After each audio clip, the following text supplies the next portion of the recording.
एक बार का जिक्र है, हज़रत सुलेमान अलैहिस्सलाम को अल्लाह ने बहुत ज़्यादा हिकमत और समझ से नवाजा था, यहाँ तक कि उन्हें जानवरों और परिंदों की ज़बान समझने का भी इल्म दिया था। एक दिन हज़रत सुलेमान अलैहिस्सलाम अपने साथियों के साथ सफ़र कर रहे थे, जब उन्होंने देखा कि चींटियों का एक ग्रुप अपनी जगह की तरफ जा रहा है। उन चींटियों में से एक चींटी ने अपनी साथी चींटियों से कहा, ए चींटियों, अपने घरों में चली जाओ, कहीं ऐसा न हो कि सुलेमान और उनकी फौज तुम्हें नादानिस्ता तौर पर रोन डालें। हज़रत सुलेमान अलैहिस्सलाम ने यह सुना और मुस्कुराया।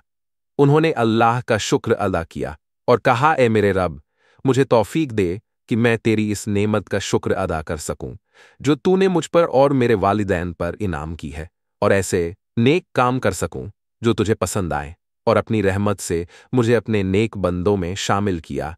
हज़रत सुलेमान अलैहिस्सलाम ने चींटियों की हिफाजत की। उन्होंने अपनी फौज का रास्ता बदल दिया।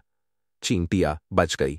इस कहानी से हमें यह सबक मिलता है कि हमें हमेशा दूसरों की हिफाजत